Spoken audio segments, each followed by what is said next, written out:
इससे पहले कि मैं उनको माइक रिक्वेस्ट करूं, मैं यहाँ इनके साथ जो बैठे हुए हैं और हमारे वाइस प्रेसिडेंट के साथ पार्टी के जनरल सेक्रेटरी हाजी मोहम्मद सागर साहब हैं। इस पार्टी इस मैनिफेस्टो के चेयरमैन जो है सीनियर लीडर ऑब्जर्वेटरी डॉक्टर साहब हैं। हमारे जम्मू से आए हुए additional general secretary Ajit Sarotra साहब हैं।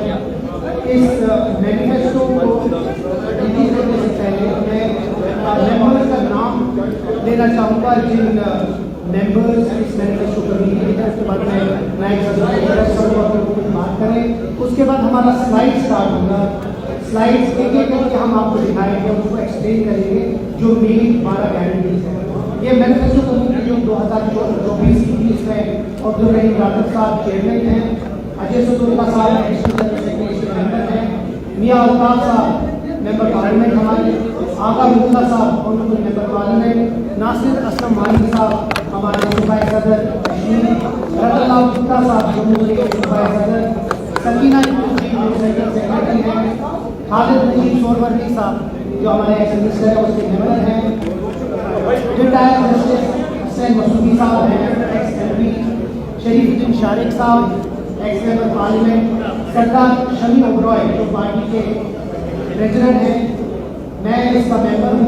उसके अलावा शौकत मीर साहब, मोहम्मद यूसुफ तेज साहब, बाबू रामपाल जी, डॉक्टर समीर पॉल, मुजफ्फर अहमद और प्रोफेसर निसार अली साहब, ये हमारे इस मेंबर हैं। अब मैं रिक्वेस्ट करूँगा हमारे नायब सदर और बिला साहब को अपने ओपनिंग रिमार्क्स दें, उसके बाद हम डिसाइड करेंगे। सबसे पहले तो मैं आप सब मीडिया के दोस्तों का शुक्रगुजार हूं कि आप आज हमारे इस प्रेस कॉन्फ्रेंस में शिरकत करने आए। पार्लियामेंट इलेक्शन ख़त्म होते ही हमने इन असेंबली इंतखाबात के लिए तंजीम के तरफ से अपनी शुरुआत की और हमें लगा कि सबसे ज़्यादा ज़रूरी हमारे लिए अगर हम वोटर को नेशनल कॉन्फ्रेंस के हक़ में वोट डालने के लिए कन्विंस करना चाहते हैं तो हम क्या लेके लोगों के पास जाएंगे।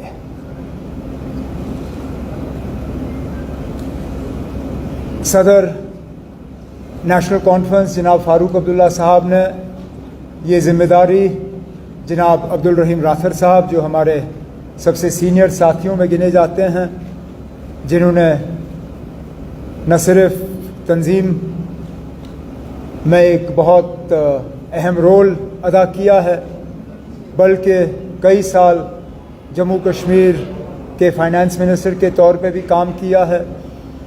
जब कभी पार्टी को कोई डॉक्यूमेंट या कोई इस तरह का काम करना होता है तो कहीं ना कहीं राथर साहब को हम उसके साथ जोड़ने का काम करते हैं।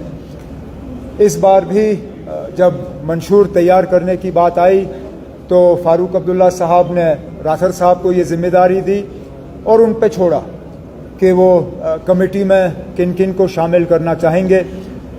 कमेटी में जिस तरह तनवीर ने अभी कहा, कई सारे नेशनल कॉन्फ्रेंस के साथी जो हैं इस कमेटी के साथ जुड़े रहे। इसके साथ साथ प्रोफेसर निसार साहब भी, उन्होंने भी हमारी इसमें बहुत मदद की। लेकिन जिनके नाम लिए गए उन्होंने तो मदद की, लेकिन कई सारे ऐसे भी नेशनल कॉन्फ्रेंस के लोग हैं जिनका एक रोल इसमें रहा, जिनके नाम हम वक्त बचाने के लिए हम ले भी नहीं पाएंगे। लेकिन वो जानते हैं और हम जानते हैं कि उनका इसमें कितना कंट्रीब्यूशन रहा है। और मैं अपने तरफ से, चेयरमैन साहब के तरफ से, बाकी मेंबरों के तरफ से उनका भी इस रिपोर्ट के लिए शुक्रिया करना चाहता हूँ। चाहे वो डिज़ाइनिंग में उन्होंने मदद की, ग्राफिक्स में मदद की, इसके प्रूफ रीडिंग में मदद की, इसके प्रिंटिंग में मदद की, जहाँ जहाँ उनकी मदद हमें हासिल हुई उसके लिए मैं उनका शुक्रगुजार हूँ। ये मैनिफेस्टो राथर साहब ने दफ्तर में बैठ के तैयार नहीं किया। ये सिर्फ नेशनल कॉन्फ्रेंस का काम नहीं है। जिम्मेदारी संभालने के बाद राथर साहब का पहला कदम था अपने टीम को बुला के उनसे मशवरा करके हमने जम्मू कश्मीर के आवाम से बात की। हमने उनसे कहा कि हमारे मंशूर में वो क्या देखना चाहेंगे। नेशनल कॉन्फ्रेंस की तरफ से उनको कौन से वादे ऐसे चाहिए जिनसे उनको लगता है कि उनकी रोज़मर्रा की ज़िंदगी में एक तब्दीली आएगी, एक बेहतरी आएगी। जो पिछले कई सालों से हम मुश्किलात का सामना कर रहे हैं, उस मुश्किलात का हल कहाँ से हो सकता है। और जब राथर साहब और कमेटी के मेंबरों ने लोगों को ईमेल के ज़रिए और मैसेज के ज़रिए अपने सजेशंस भेजने पे जो है उन्हें एक दावत दी, तो हम उम्मीद कर रहे थे कि 5, 10, 15, ज़्यादा से ज़्यादा 20 लोग जो हैं इसमें मेहनत करेंगे। और आम तौर पे अगर लोग इसमें जवाब अगर देंगे भी तो वो एक नॉन सीरियस उनका रवैया होगा। हम हैरान हुए, जम्मू कश्मीर का कोई ऐसा कोना नहीं है जहां से लोगों ने रिस्पांस नहीं भेजा। और हजार से ज़्यादा होंगे राथर साहब, हज़ारों में emails, messages, letters national conference के दफ्तर में राथर साहब को एड्रेस हुए। और जिन्होंने अपना कीमती वक्त इस्तेमाल करके अपने सजेशंस हमें भेजे, पहले तो मैं उनका शुक्रगुजार हूं। और मैं उनको ये कहना चाहता हूं कि एक भी ऐसी ईमेल, चिट्ठी या मैसेज नहीं है जिसको राथर साहब और उनके साथियों ने पढ़ा ना हो। हर किसी मैसेज को पढ़ा गया, हर किसी मैसेज को जो है हमने फिर डिस्कशन के लिए रखा और कोशिश की गई कि जहाँ जहाँ से हमें वो सुझाव मिले, वहाँ जहाँ से हमें वो बातें सामने आईं जिससे कि हमें लगा कि जम्मू कश्मीर और जम्मू कश्मीर के आवाम को फ़ायदा होगा, हमने उस चीज़ को मंशूर में शामिल करने की कोशिश की। ये सिर्फ इलेक्शन के लिए डॉक्यूमेंट नहीं है। जब आप इसको पढ़ेंगे, जब आप इसको देखेंगे, जब तफसील में आप इसको देखें तो आप ये शायद समझ जाएंगे, जो मैं समझता हूँ, कि ये पूरी तरह से एक एजेंडा फॉर गवर्नेंस है। ये 5 साल का एक रोड मैप हम खींच रहे हैं, जो कि इसको पूरा करने पे वाकई जम्मू कश्मीर में एक तब्दीली, एक बदलाव आएगा। बदलाव की बात तो इससे पहले बहुतों ने की, लेकिन धोखा देने के अलावा हमें कुछ नहीं मिला। राथर साहब और इनके साथियों को अगर सदर मोहतरम ने एक बात कही, वो सिर्फ ये थी कि आप वादे वो करिए जो आप कल जाके मुकम्मल कर पाओगे। अब हमारे बाद और भी पार्टियां हैं, वो भी अपने मंशूर जो हैं लोगों के सामने पेश करेंगे। जाहिर सी बात है कि कुछ उनमें से ऐसे भी होंगे जो हमसे बढ़ चढ़ के वादे करेंगे। और मैं यहाँ तक कह सकता हूँ कि वो पार्टियाँ जो कल हुकूमत बनाने की उम्मीद रख भी नहीं सकते, उनके लिए बड़े वादे करना कोई मुश्किल बात है नहीं, क्योंकि जिन लोगों को मालूम है कि वो कल हुकूमत में आएंगे नहीं, वो कुछ भी कह सकते हैं। लेकिन हम लोग जो ये उम्मीद कर रहे हैं कि कल को हमें लोगों के वोट हासिल होंगे, कल को अक्टूबर में जब नतीजे आएंगे तो नेशनल कॉन्फ्रेंस की कामयाबी होगी, हमारे लिए गैर जिम्मेदाराना तौर जो है लोगों से वादे करना या इस तरह के वादे करना जिनको कल हम पूरा ना कर पाएं, वो लोगों के साथ खिलवाड़ होगा, लोगों के साथ मजाक होगा, लोगों के साथ धोखा होगा, और हम उस चीज़ के लिए तैयार नहीं हैं। तो जो भी मंशूर में हम बातें शामिल कर रहे हैं, उन सब पे राथर साहब और उनके साथियों ने बहुत ही ज़्यादा इस पे गौर किया है, इस पे सोचा है, इनको एक्सपर्ट्स के साथ डिस्कस किया है, और तब जाके डिस्कशन और सारा चीज़ करने के बाद आज ये डॉक्यूमेंट तैयार करके हम आपके सामने रख रहे हैं। शायद पहले फेज़ के नोटिफिकेशन से एक दिन पहले इसको रिलीज़ करना, इससे भी आप समझ सकते हैं कि कितनी सीरियसनेस नेशनल कॉन्फ्रेंस में है, कितनी तरह से हमने तैयारी की है, न सिर्फ इस इलेक्शन की बल्कि इस इलेक्शन के बाद अगर लोगों ने हमें मौका दिया तो पहले दिन से हम लोगों की खिदमत करने की जो है तैयारी में हम लगे हुए हैं। मैं अब अपने साथियों से कहूँगा कि एक एक करके वो आपको जो 12 हमने इसको डिवाइड किया हुआ है, क्योंकि मंशूर नहीं तो पढ़ना और इसको समझना इतना आसान नहीं होता। लोगों में वैसे भी इतनी पेशेंस आज है नहीं, सब्र है नहीं। लोग ये जानना चाहते हैं जल्दी जल्दी कि आप हमारे लिए क्या कर रहे हो। तो इस मैनिफेस्टो को हमने 3 हिस्सों में जो है तकसीम किया हुआ है। एक में हम 12 जो अहम वादे हम लोगों के साथ कर रहे हैं, पहले हिस्से में हमने उन 12 वादों को जो है सामने लाया हुआ है। कुछ हद तक हमने उनको समझाने की कोशिश की है। उसके बाद उसके साथ जो हम एडिशनल कमिटमेंट्स करने जा रहे हैं, दूसरे हिस्से में हमने उनको शामिल किया हुआ है। और तीसरे हिस्से में जो लोग डिटेल में समझना चाहते हैं कि आखिरकार अगर हम किसी चीज़ का वादा कर रहे हैं तो उसको हम पूरा किस तरह से करेंगे, हम उस चीज़ को किस तरह जो है लोगों के सामने पेश करेंगे, तीसरे हिस्से में हमने हर चीज़ को डिटेल में लोगों को जो है वोटरों को समझाने की कोशिश की है। तो आज इस प्रेस कॉन्फ्रेंस के ज़रिए हम सिर्फ उन 12 जो अहम हमारे पॉइंट्स हैं, जो गारंटीज़ हैं, उन 12 गारंटीज़ को आपके सामने रखेंगे। उसके बाद पूरी मैनिफेस्टो आपके साथ जितने हम कॉपीज़ अभी तक तैयार कर सके वो हम आपके साथ बांटेंगे। डिजिटल कॉपीज़ आपको जितनी भी चाहिए होंगी इस प्रेस कॉन्फ्रेंस के बाद व्हाट्सएप के ज़रिए, ईमेल के ज़रिए, मैसेजेस के ज़रिए हम वो डिजिटल कॉपीज़ आप तक दे देंगे और आप इस मैनिफेस्टो की जो है फिर एनालिसिस आप खुद कर सकते हैं। उर्दू और हिंदी में जो है इसकी ट्रांसलेशन की जा रही है और 2-3 दिन के अंदर अंदर इसका उर्दू ट्रांसलेशन और हिंदी ट्रांसलेशन जम्मू के कुछ इलाकों के लिए ये दोनों तैयार करके हम वोटरों के पास जो है इसको पहुंचा देंगे। तो करें शुरू Tanveer, the first guarantees. Opening page होगा जो मैनिफेस्टो का है, उसके बाद just come to the 12 guarantees.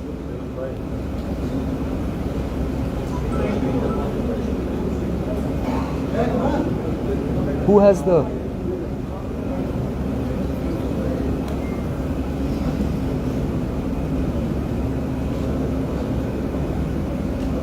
ये हमारा जो पहला पेज है उसमें इंडेक्स्ड है। इसमें पूरा हमारा जो हमारा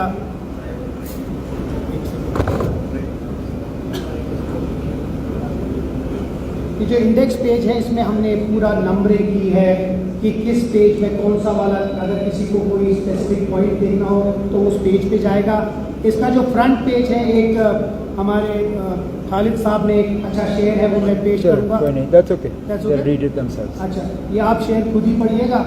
तो उसके बाद ये उमर साहब और डॉक्टर साहब की तरफ से लेटर टू द पीपल होगा कि इस मैनिफेस्टो में क्या है और इसमें क्या क्या चीज़ें मेंशन है। उसके बाद हम एक पूरा अपना जो नेशनल कॉन्फ्रेंस की जो पास्ट है उसके बारे में बात करेंगे। फुल फ्लेज्ड गारंटी होगी इसमें कि हम क्या क्या चाहते हैं वो होगा। उसके बाद फिर हम आगे जाके सीधे गारंटीज़ पे आएंगे और इस guarantee will start with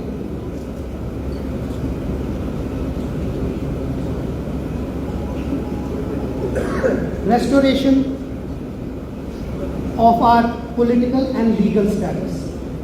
Should I read all of it? No, they don't. They'll see it. It's there. आप देख सकते हो इसमें हमने ऑटोनॉमी रेजोल्यूशन की बात की है, हमने रेस्टोरेशन ऑफ 3070 एंड 35A की बात की है, हमने बात की है कि जो in the interior period we will endeavour to redraw the Jammu and Kashmir reorganisation act 2019 उसकी बात की है। और जिस तरह उमर साहब ने कल बोला कि हम अपने पहले लिस्ट ऑफ बिजनेस में जो हमारे साथ एक रेजोल्यूशन पास करेंगे about the status and statehood के बारे में। इसमें हमने प्रोटेक्शन ऑफ लैंड की बात भी की है, इसमें हमने बात की है जो पॉलिसी लैंडर्स के लिए है उसके बारे में भी हमने बात की है। जो लॉज यहाँ आए हैं जिसकी वजह से हमारी ज़मीनें जा रही हैं उसके बारे में हम बात कर रहे हैं। हमने ये कहा है कि that will encourage dialogue between India and Pakistan. और एक बहुत इंपॉर्टेंट है कि we will make efforts to secure the release of political prisoners languishing in jail. ये हमारा फर्स्ट गारंटी होगा। उसके बाद सेकंड गारंटी हमारी है रेस्टोरिंग नॉर्मल्सी और उसकी फर्स्ट गारंटी होगी that we will repeal Public Safety Act. We will release the political prisoners. We will prioritize and release of political prisoners and youth who have been unjustly detained in jails and are not involved in serious crimes. We also seek amnesty for all political prisoners. The JKNC is strongly committed to the dignified return and rehabilitation of Kashmiri Pandits. यहाँ job verification के लिए बहुत परेशानी है। We will ensure that we will streamline the verification process. जो passport है, यहाँ बहुत लोगों के पासपोर्ट बंद है, उसके लिए we will ensure that passport verification procedure जो हैं उसको हम सिंप्लीफाई करें और जो हर्डल्स हैं उनको ख़त्म कर दें। जो यहाँ बिना किसी रीज़न के बहुत सारे जो टर्मिनेशन हुई हैं जॉब्स में, उसमें हम एड्रेस करेंगे और रेक्टिफाई करेंगे और इंश्योर करेंगे फ्री फेयर ट्रीटमेंट हो, job security for all employees. जो यहाँ हमारे जम्मू कश्मीर के लोगों को हाईवे पे रोका जाता है, we will ensure that unnecessary harassment to people on highway will be stopped. I think we'll, otherwise every point we can't explain, it will take time. You just go with the main topics. So, restoration of normalcy. Then the third guarantee is a comprehensive job package for you. Unemployment का जो हाल जम्मू कश्मीर में है वो हम सब जानते हैं। मुल्क में सबसे ज़्यादा अगर नौजवानों की बेरोज़गारी है वो जम्मू कश्मीर में है। 5 अगस्त 2019 के बाद बेरोज़गारी को कम करने की तो बातें की गई, लेकिन उसमें कोई कमी नहीं हुई बल्कि बढ़ गया। रिक्रूटमेंट में धांधली हुई, नौजवानों को नौकरियां मिली नहीं। राथर साहब और उनकी टीम ने इसमें बहुत मेहनत करके एक कॉम्प्रहेंसिव, इसमें हम यूथ के साथ वादे कर रहे हैं किस तरह हम अनएम्प्लॉयमेंट का जो प्रॉब्लम है उसको एड्रेस करने जा रहे हैं। चौथा जो हमारी गारंटी है, आजकल अगर आप देखें कहीं पे भी आप जाएं तो अगर लोगों की शिकायत रहती है वो बिजली को लेके रहती है, पानी को लेके रहती है। बिजली कहीं है नहीं, लेकिन बिजली के बिल आपको वक्त पे मिलते हैं और रोज़ कहीं ना कहीं बिजली की कीमत जो है वो बढ़ाई जा रही है।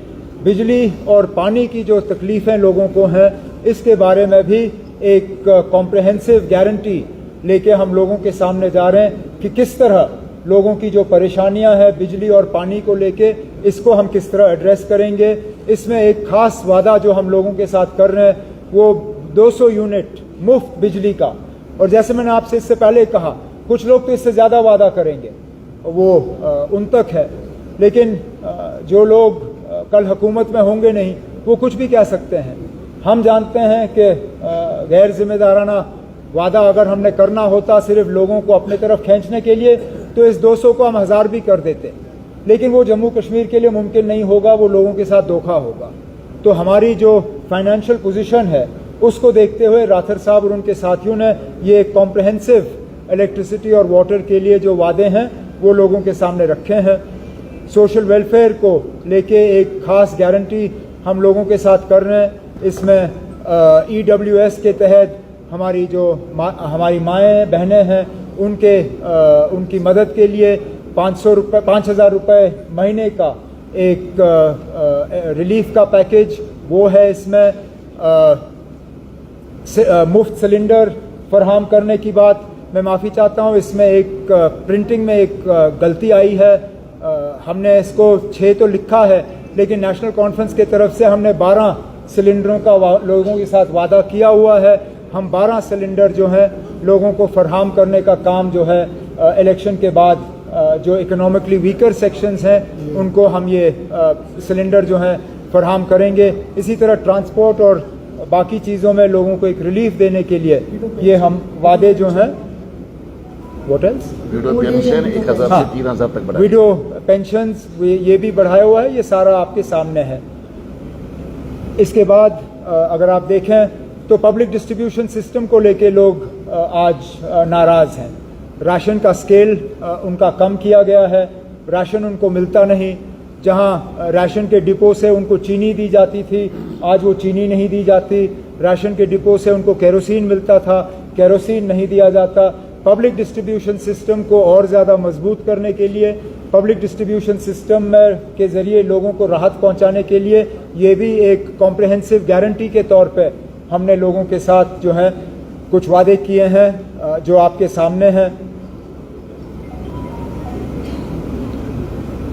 ड्रग्स की फिक्र हम सबको है और इसका हम बार बार जो है जिक्र करते आए हैं कि इसका एक कॉम्प्रहेंसिव और कोहिसिव एक प्रोग्राम हमें तैयार करना होगा ड्रग एडिक्शन को जो है न सिर्फ कम करने के लिए बल्कि अपने बच्चों को, अपने बच्चियों को इस बीमारी से पूरी तरह से आज़ाद करने के लिए। तो एक ख़ास गारंटी अलग से हम वॉर अगेंस्ट ड्रग एडिक्शन पे जो है नेशनल कॉन्फ्रेंस की तरफ से हम लोगों के साथ ये कर रहे हैं। एग्रीकल्चर और हॉर्टिकल्चर, हिस्टोरिकली ये हमारे की इंडस्ट्रीज़ रहे हैं टूरिज़्म के साथ। इनको और बढ़ावा देने के लिए, इनको बचाने के लिए, इनको और मजबूत करने के लिए एक कॉम्प्रहेंसिव प्रोग्राम फ्रूट, सैफरन, इन सब चीज़ों को लेके यहाँ पे जो है नेशनल कॉन्फ्रेंस के मैनिफेस्टो में इनका जिक्र किया जा रहा है। इसमें मिनिमम जो असेसमेंट जो सेकंड पॉइंट है, हमारी ये कोशिश रहेगी, क्योंकि लोगों की एक बहुत बड़ी शिकायत ये है कि हमारा सेब अब जम्मू कश्मीर के बाहर बिकता नहीं है, क्योंकि कम ड्यूटी पे बाहर से सेब जो है लाए जा रहे हैं। इस सिलसिले से बचाने के लिए भी हम मरकज़ के साथ काम करके अपने ग्रोअर्स जो हैं उनको जो है बचाने का काम करेंगे। हेल्थ, रोबस्ट हेल्थ इंफ्रास्ट्रक्चर, ये भी आपके सामने है, including a comprehensive health policy, medical trust particularly for terminal elements, terminal diseases. लोगों की माली हालत जो है बहुत खस्ता है, और ख़ासकर जब कैंसर जैसी बीमारियां होती हैं तो लोगों को कैंसर और इन बीमारियों से के लिए इलाज हासिल करना बड़ा मुश्किल होता है। उसके लिए एक मेडिकल ट्रस्ट कायम किया जाएगा ताकि cancer, heart disease, kidney transplants के लिए एक इंश्योरेंस का एक कवर उनको मिले, और उनके लिए फिर इलाज जो है हासिल करना ज़्यादा आसान होगा। और भी इसमें डिस्ट्रिक्ट्स और सब डिस्ट्रिक्ट को लेके हमने बातें की हुई हैं। टूरिज़्म, इंडस्ट्री, माइनिंग, इस सेक्टर को अगर देखें तो हर एरिया के साथ कहीं ना कहीं ये टच कर जाता है। माइनिंग की एक बहुत बड़ी शिकायत लोगों की ये रही है कि दरियाओं से अगर रेत निकालना हो, पत्थर निकालना हो, तो हमारे लोगों को इस चीज़ की इजाज़त नहीं दी जाती। बाहर से ठेकेदार, बाहर से कॉन्ट्रैक्टर्स, बाहर से जो है लोगों ने इसके कॉन्ट्रैक्ट लिए हुए हैं, और हमारे लोग जो है कहीं गिनती में आते नहीं। तो टूरिज़्म, इंडस्ट्री और माइनिंग को लेके हम कुछ खास कमिटमेंट जो हैं लोगों के साथ कर रहे हैं। इसमें पाडर के जो सैफायर हैं उनका जिक्र है। अगर आप डिटेल्स में देखें तो नॉर्थ कश्मीर में जो मार्बल का जो माइनिंग है उसको लेके हमने जिक्र किया है। पिछले दिनों जो रियासी में लिथियम के माइंस जो हैं वो पाए गए हैं। हमने उस लिथियम माइनिंग और लिथियम माइनिंग के तहत जो रॉयल्टीज़ की बात है, उन रॉयल्टीज़ का किस तरह से जम्मू कश्मीर में इस्तेमाल होना चाहिए, उन सब का इस सेक्टर में जो है हमने जिक्र किया हुआ है। इसके बाद तालीम को अगर हम लेके बात करें तो एक कॉम्प्रहेंसिव पैकेज तालीम को लेके वो आपके सामने है। इसमें हमारे लिए where is the promise on the education, where is that point? Fifth point. Oh, you sent me the old one, Tanveer. What you sent me, the old one. No, where's the free education in this? आप कह सकते हैं इसमें अच्छा, इसमें नहीं है। You, this is.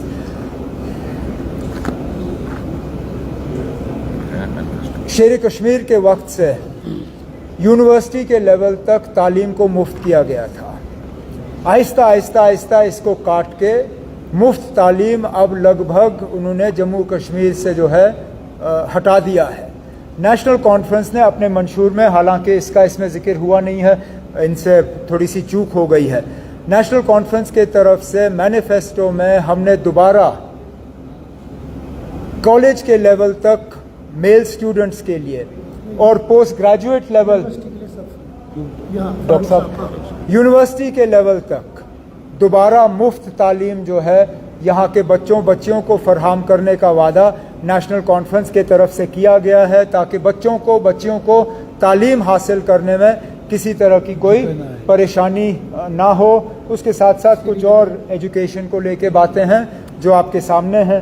Srinagar and Jammu comprehensive plans for Srinagar and Jammu cities. आप सब शहर से ताल्लुक़ रखते हैं, शहर के हालात आपको मालूम है। यहाँ आधा घंटा बारिश होने के बाद हमारे सड़कों की क्या हालत है वो आपके सामने है। स्मार्ट सिटी के नाम पे काम बहुत किए गए हैं, लेकिन उनका फ़ायदा यहाँ के लोगों को पहुँचा नहीं है। सैटेलाइट सिटीज़ की बात हुई, लेकिन उस पर कोई काम नहीं हुआ। ख़ास जम्मू और श्रीनगर शहर्स को डीकंजेस्ट करने के लिए एक खसूसी गारंटी जो है हमारे तरफ से लोगों के साथ किया जा रहा है। And this is important. We'll be further promise. I will put it on that. Further promises मैं इनको पढ़ने का काम अभी करूंगा नहीं, वो जब आपके पास ये डॉक्यूमेंट जो है हम आपको दे देंगे, वो आप उस टाइम देख लीजिएगा। और मैनिफेस्टो इन डिटेल बाकी जो हैं वो पॉइंट्स वहाँ पे आपके पास आ जाएंगे। हमारे तरफ से कमेटी के तरफ से कोशिश की गई है कि कोई ऐसा सेक्टर ना हो जिसको टच ना किया गया हो, कोई पॉपुलेशन ग्रुप ऐसा ना हो जिसके साथ पिछले कई सालों से नाइंसाफ़ी जो की गई है, उस नाइंसाफ़ी को दूर करने की बात हमारे तरफ से ना की गई हो।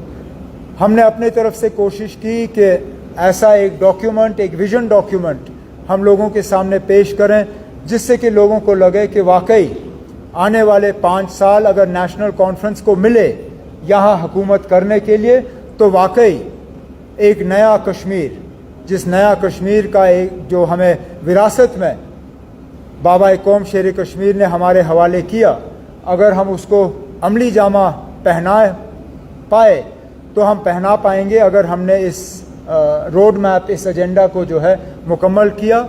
और मैं नेशनल कॉन्फ्रेंस के सदर के तरफ से जम्मू कश्मीर के आवाम से गुजारिश करना चाहता हूं कि वो हमारे मंशूर को देखें, बाकी पार्टियों के मुकाबले में हमारे मंशूर को तोलें और उसके बाद फैसला करें कि आने वाले 5 साल किसके हवाले किए जाने चाहिए। हम उम्मीद करते हैं कि जम्मू कश्मीर के जो वोटर हैं अपने वोट का सही इस्तेमाल करके हमें 5 साल का मौका देंगे, ताकि जो जो गारंटीज़ और जो जो वादे हमने लोगों के साथ किए हैं वो हम पूरा करके ही अपने आप को दोबारा इंशाअल्लाह लोगों के सामने पेश करेंगे। यही शुरू में मैं आपसे कहना चाहता था। अब अगर इसके बाद आपके मंशूर को लेके कोई सवाल हो तो मैं उन सवालों का आपको जवाब देने की कोशिश करूँगा।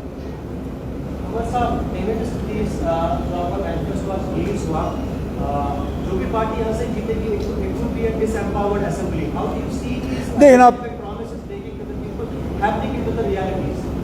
The reality is, as we mentioned right in the beginning, that we have a fight on our hands to get our powers back. And we have no doubt in that we will succeed. At the very least, in the first instance, we will get a state back for Jammu and Kashmir. Within the state, all the powers that are required to fulfill these promises are with the government of Jammu and Kashmir. And we will fulfill these promises. We only have to go so far as to remind the Supreme Court of India that the government of India has promised the Supreme Court that statehood will be restored to Jammu and Kashmir. In the unlikely event that government of India is not willing to do it of its own will, we will go to the Supreme Court and we will get justice from there, but statehood will be restored and these promises will be kept.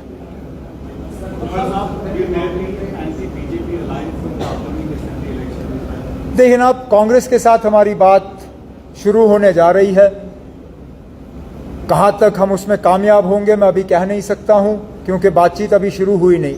बातचीत होने दीजिए, उसके बाद हम देखते हैं हम कहाँ तक उसको पहुँचा पाएंगे।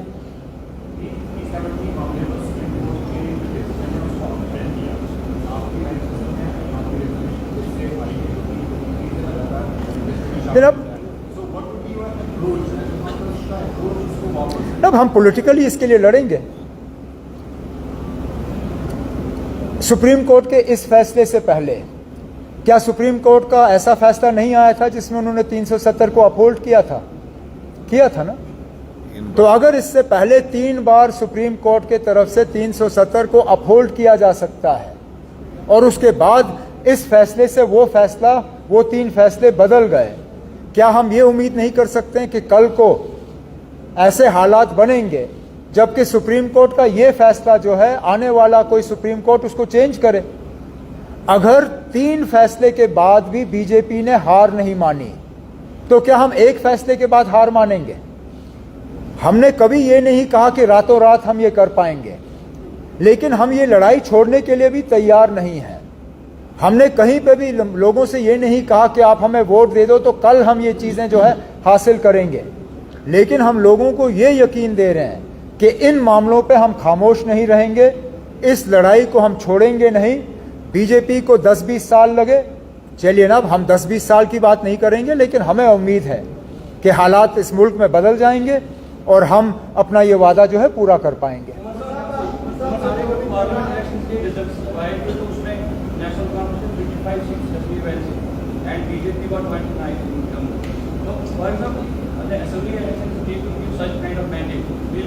देखिए ना, आप क्यों स्पेकुलेशन में जा रहे हो ना? आप 4 अक्टूबर तक वेट करिए। हमें नहीं लगता ना कि बीजेपी की वो पोजीशन है जो आपको लग रही है, और वो 35 सीटें जो आप गिन रहे हो, आप भूल रहे हो कि हम सिर्फ 2 पार्लियामेंट सीट जीते, 2 पे हम लड़े ही नहीं और 1 पे हम हारे। अगर 1 हारने और 2 ना जीतने पे भी हम 35 सीट जीते तो हमारी पोजीशन ठीक ठाक है ना। आप क्यों हमें बीजेपी की तरफ खींच रहे हो? हमें उस तरफ जाने की जरूरत भी नहीं पड़ेगी, ना हम उस तरफ जाने पे सोच रहे हैं।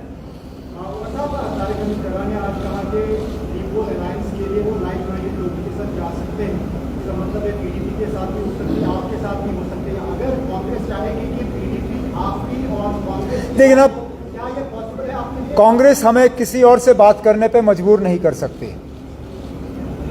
हम उन लोगों से बात करेंगे जिनसे हम बात करना पसंद करते हैं। कांग्रेस किससे बात करना चाहेगी वो उन तक है। हमारी अभी कांग्रेस से कोई बात अभी शुरू हुई नहीं है, हमें बात करने दीजिए कांग्रेस के साथ। कांग्रेस ने अभी तक हमसे पीडीपी के बारे में कोई बात नहीं की और हमने कांग्रेस में हाईएस्ट लेवल पे बात की है। अब तारिक हमीद करा साहब ने ये किस अंदाज में बात की मैं कह नहीं सकता हूं। अब मैं कौन होता हूं उनसे कहने के लिए कि आप लाइक माइंडेड से मत करिए, लेकिन वो जिनसे बात करना चाहे वो करें, हम जिनसे बात करना चाहेंगे हम भी करेंगे। हम कब कहते हैं कि हम लाइक माइंडेड पार्टी से बात नहीं कर रहे हैं? हम भी लाइक माइंडेड पार्टी से बात कर रहे हैं। लेकिन अगर आप मुझसे पूछोगे कि वो लाइक माइंडेड पार्टीज कौन कौन है, मैं अभी उनका नाम लेने के लिए तैयार नहीं हूं। अब आज हम मंशूर पे ही बात करें तो लिस्ट जब हमें कैंडिडेट्स का निकालना होगा उस टाइम उस पर बात करेंगे।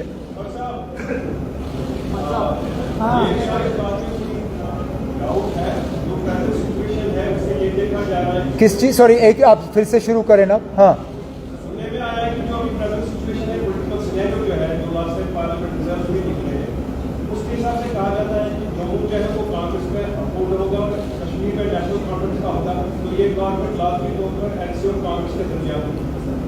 देखिए अब मैं माफी चाहता हूं लेकिन मैं इन चीजों में अब कोई भरोसा नहीं रखता हूं। वोट गिनने के वक्त तक आप में से बहुत सारे ऐसे थे जो कह रहे थे कि मैं बारामूला से जीता हुआ हूं। लंच टाइम तक आप में से कुछ ऐसे थे जो मुझे फूंक भरने की कोशिश कर रहे थे कि कोई बात नहीं जनाब, अभी आपके मशीन गिनने शुरू हो जाएंगे। मैंने इलेक्शन हार तस्लीम करके इंजीनियर को मुबारक भी दी थी और कुछ लोग मुझे कह रहे थे कि अभी इंतजार करो, अभी भी मौका है। आप अभी से ही कहोगे कि फलाने ने यहां से जीता तो फलाने ने वहां से जीता, तो हुकूमत यहां से बीजेपी के साथ हुकूमत बनाने की बात चल रही थी, यहां से कांग्रेस के साथ हुकूमत बनाने की बात चल रही थी। हमने अपना मंशूर तैयार करके लोगों के सामने रखा है इस उम्मीद के साथ कि उनका वोट नेशनल कॉन्फ्रेंस को हासिल होगा। कांग्रेस के साथ हमारी बातचीत जो है अभी शुरू होनी बाकी है। हमें अपनी बात कांग्रेस के साथ करने दीजिए, लोगों का अपना मैंडेट जो है वो देने दीजिए, नतीजे आ जाएंगे, उसके बाद हम फिर तफसील में बात करेंगे। I once again I'll come back to you. I've given you one already. क्या? किसने?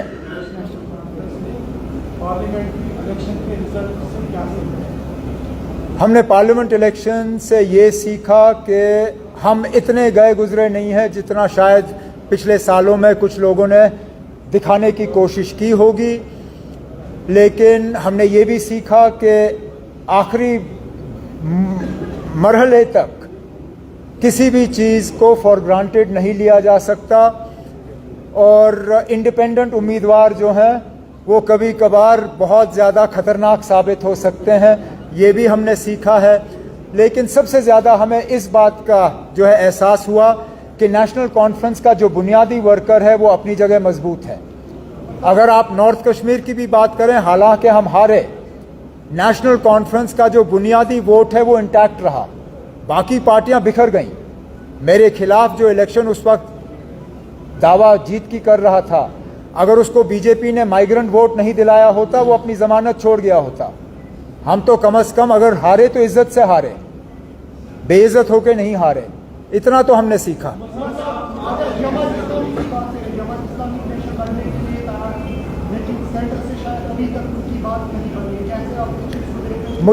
मुझे ज़ाती तौर और नेशनल कॉन्फ्रेंस को इस बात का अफसोस है कि जहां जमात इस्लामी ने अपनी सियासत पिछले 30 साल की छोड़ के इलेक्शन के मैदान में कूदने की बात की थी और खुलेआम उन्होंने प्रेस के ज़रिए ये बात दिल्ली तक पहुंचाई, क्योंकि बंद कमरे में बात होती तो शायद उसका कोई ख़ास उसका कोई मायने होता नहीं, लेकिन खुलेआम प्रेस के ज़रिए उन्होंने दिल्ली तक ये बात पहुंचाई कि आप हमारे ऊपर से बैन हटा दो तो हम मैदान में अपने उम्मीदवार उतार के इलेक्शन लड़ने के लिए तैयार हैं। हम पहले दिन से उनके इस बैन को उठाने के हक़ में थे। बदकिस्मती से कैबिनेट का और ये जो एडमिनिस्ट्रेटिव कमेटी आपकी थी, उन्होंने आखिरी दिनों में ट्रांसफ़र बहुत किए, ज़मीनें भी बांटी और सारे ऐसे काम किए जो उनको नहीं करने चाहिए थे। एक काम जो उनको करना चाहिए था, दिल्ली के तरफ से जमात इस्लामी के ऊपर जो बैन लगा हुआ था वो उठवाने का काम वो कर नहीं सके। चलिए, अब जमात इस्लामी इस इलेक्शन में खुलेआम हिस्सा नहीं ले पाएगी, हमें उस बात का अफसोस है।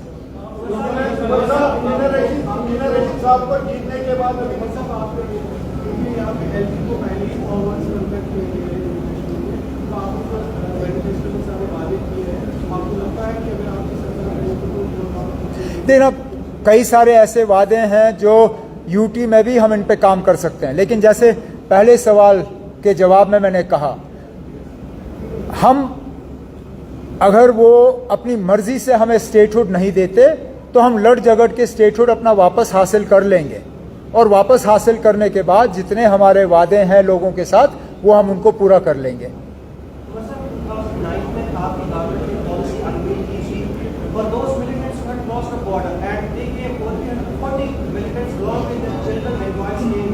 But since then they have been struggling for the citizenship rights, and they have been demanding if the government of India cannot give them citizenship rights, they should be sent back. They are in a limbo. Government of India has signed that offer, and they are struggling. It's a humanitarian crisis. Your manifesto, is there anything in your manifesto to offer? If there isn't, when government comes, it is definitely something that will be looked at. Okay? चले, शुक्रिया। Release.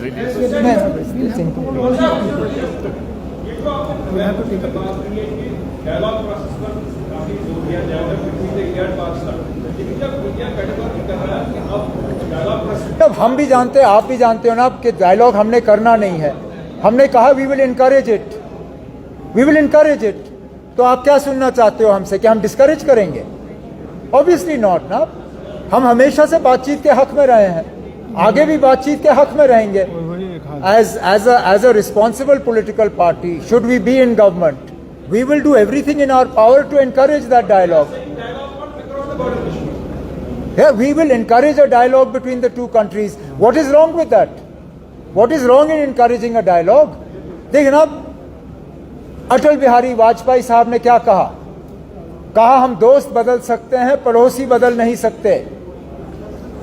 अगर हम दोस्त बदल सकते हैं, पड़ोसी बदल नहीं सकते, चलिए आज बातचीत के हक में माहौल नहीं है, कल को हम उम्मीद कर सकते हैं माहौल होगा। और मैंने हर बार कहा है कि माहौल कायम करना ये सिर्फ हमारे मुल्क की जिम्मेदारी नहीं है, बातचीत के लिए माहौल कायम करना ये पाकिस्तान की भी जिम्मेदारी है। लेकिन हम अपने तरफ से बातचीत के लिए जो है हम इसके हक में रहेंगे, हम इसके हक में थे और रहेंगे। इसमें किसको एतराज हो सकता है?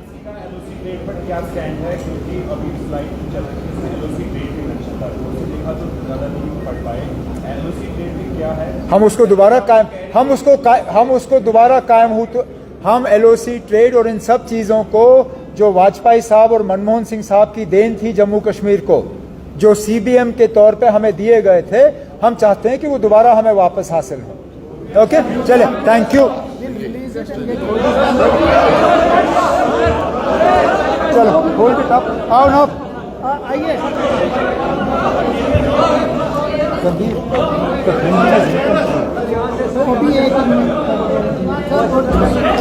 So many things that we had discussed that day. This is why I came to Bangalore. That WADA, which was supposed to go out, has mysteriously come back into the No.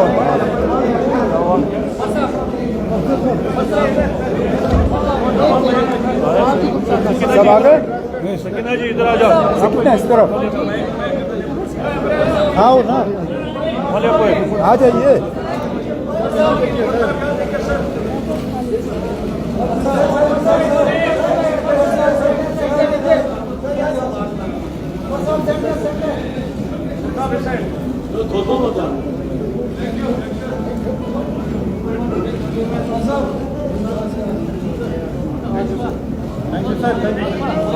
बहुत बहुत शुक्रिया आपको। हम इसका paper भेज देंगे और kindly charge